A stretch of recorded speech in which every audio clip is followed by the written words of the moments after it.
All right, welcome everybody back to another video. Back out here in the pasture.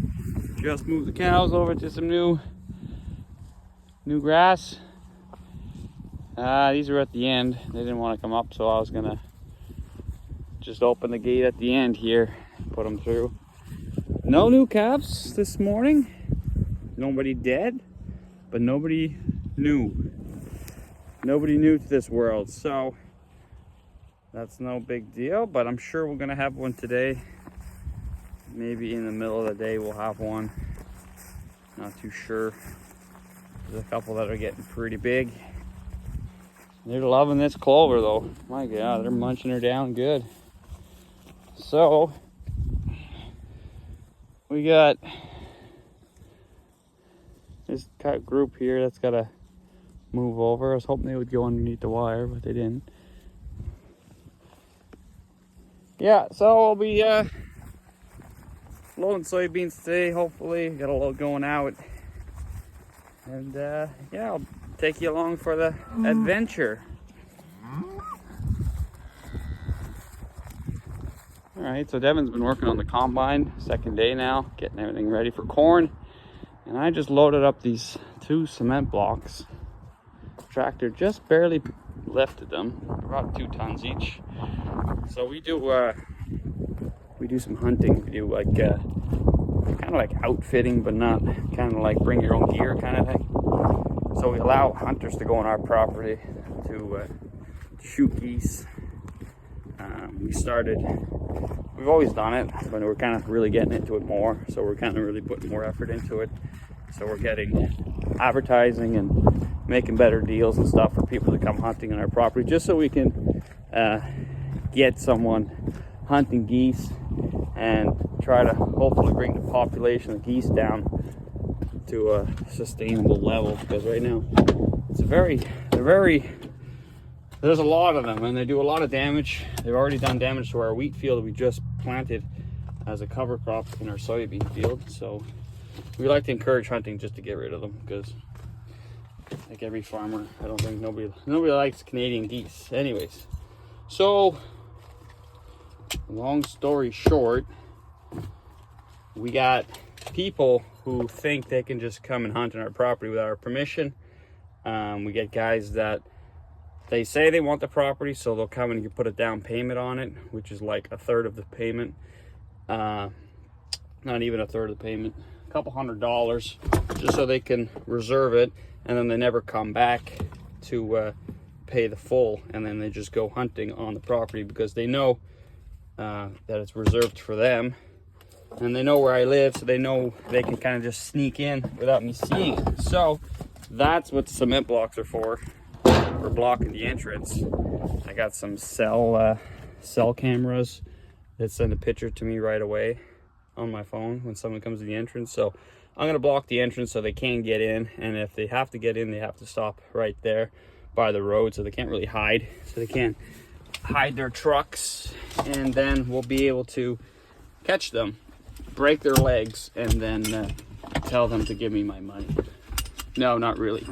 We don't encourage any violence on the farm in any sort of way, but we will tell the gentleman very nicely to get off our property, or we will call law enforcement and charge them with trespassing, because they are trespassing.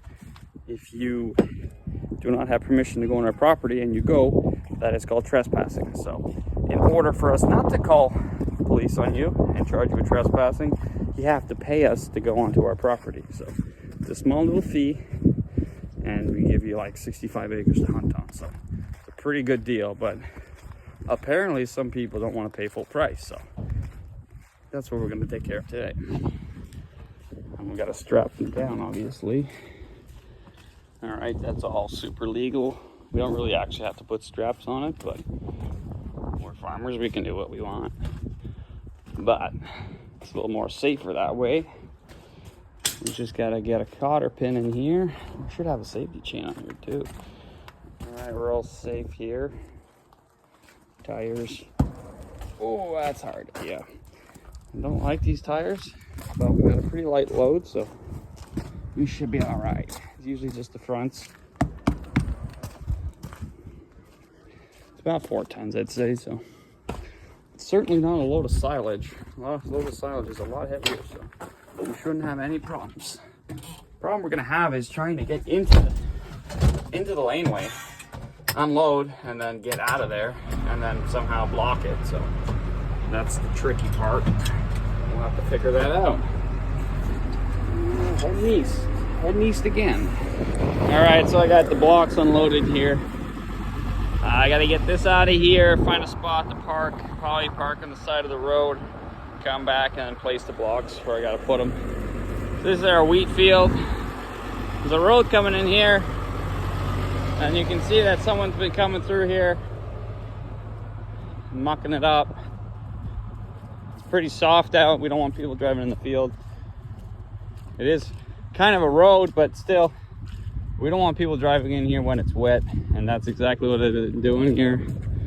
So we do have ruts from, well, we actually didn't make any ruts when we were hauling out. It was pretty dry, but this is fresh from this weekend of some nimwit driving in thinking he pays the land taxes and thinks he can do whatever he wants, you know. So we'll put an end to that real quick. You don't want to mess with a farmer. We got so many resources. It's like, it's incredible what we can ruin your life if we want to. don't mess with us. So we're gonna do that. All right, so these cement blocks are in place. Still got some room so that if we come in, we can actually park somewhere. If someone that wants to hunt can park there, who actually asks permission. They could possibly pass through here or go through there. But I mean, they're just asking for it. If they start going around barricades saying do not come in here, you know. So anywho, that's done for that part. We won't have anybody driving in there, and if they do, we'll have to add another 2 blocks. But come on, I could just put 2 blocks at either end and run a chain. That would work too, but we'll see how this goes. I'll have a trail camera up too, so we can piss right off. All right, hook back on here and we'll get home. All right, second time is the charm. All right, phone kind of just turned off a couple times for some odd reason. Anyways, so yeah, we're back hauling cement blocks. I got 2 more. I'm just bringing down to the Constant farm here because I'll do this one to one hand. We got bowls here, so I gotta close. Yeah, so we got 2 more blocks. We got a cement pad up here where we went to the cows, and we got nowhere to push up against, so we'll use that. So we can pick up the manure when we scrape the alley when it's dirty. We had like a wooden wall. I put like 2 posts and some 2x6, but my brother pushed that out in like 2 hours of it being made, so it wasn't built strong enough. So I think these 2 cement blocks stacked on top of each other will be sufficient. Not perfect, not ideal, but good enough. So we just gotta come through this bull pen. We got the bulls taken away from the spring group, and they're somewhere around here. All 6 of them. All right, so this is the cement pad I'm talking about. And this is where we push all the manure up to and scoop it up. We used to actually just push all the manure straight out, but then we ran into the problem of digging into the ground and digging a hole and then mixing dirt and gravel with the manure. So that's why I said we're gonna just scoop it. It's not too far, bring it to the end, dump it. But as you can see, everything doesn't last not a year. So we have to get going on fixing this place up. Every year we have to come down and redo all the fencing because all the wires get busted, and it's just not very hardy. Same with this Finasco here. This is kind of a shit show, but we have no place to keep our cows and we have no place to keep our hay, so we choose to keep the hay in the shed that was designed for the cows. Otherwise we'd keep all the hay outside. So the problem is all the cows are outside. So in this scenario here, they said let's put the wire on the post, but then the cows can still reach, so we have to bring the wire out pretty far. We lose a little bit of cement room. What the hell was that? Okay, yeah, we lose cement room, but the cows don't eat the net wrap, so that's kind of a good thing. But the bad thing is I have to come and do all this fencing again and again. These T-posts are welded to a rim, and they break off, as you can see, so we have to fix that. We'll have to bring them home and fix them. Get some wire, string this up again.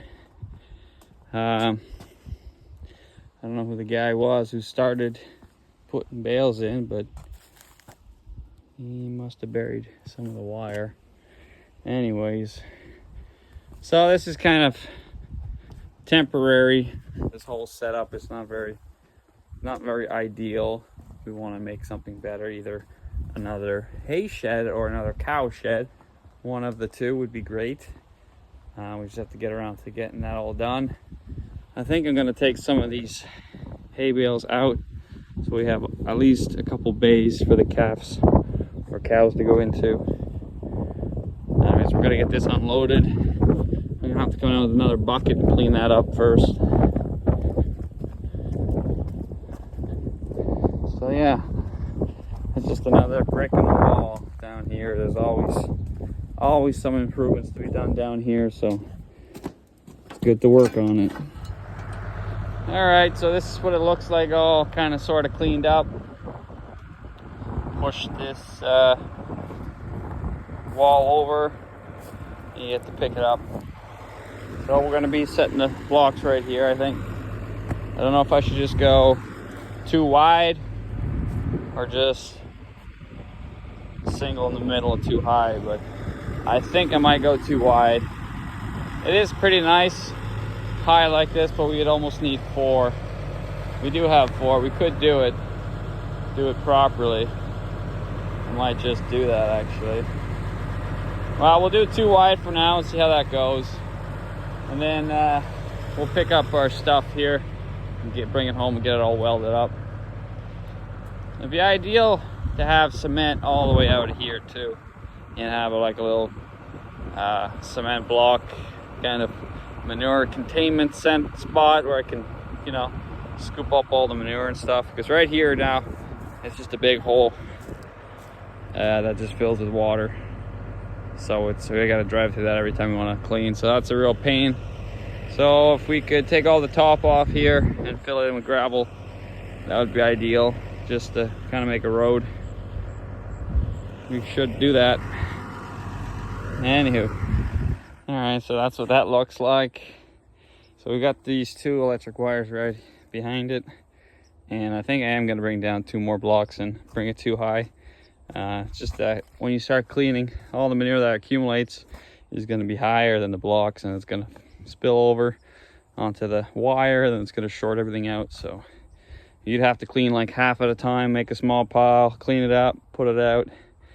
But if you want to really get shit done, I think we're gonna have to put 2 blocks here. We have to put another post here, or make something that comes off. We had a post here, it is now there, and that's what kind of just brought everything out, so our wire's a little bit straighter. But we were just going off this post, and the cows would still be able to get in and chew on there. Like, we don't feed them enough, but for some reason they have to, you know, self-choice hay. So anyways, we might have to clean this up too, and we got to pick that up. All right, so we got 2 freestanding posts that are still good. This is made out of thicker T-posts and weld a little bit better, but these 3 are scrap, so we're gonna have to fix them. So we're just putting these things back together. Got one welded on, something thicker this time. All right, so these are done. Pretty beefed up. This one, not so much. This one's beefed up. Some square tubing. 1/2-inch square tubing. So, cows shouldn't break that, hopefully. I even put a angle iron in there. Some dirty welds. Alright, so shop's closing up for the night. We got a load of soybeans going out around 7:30 today, or tonight. So we gotta wait for that. Might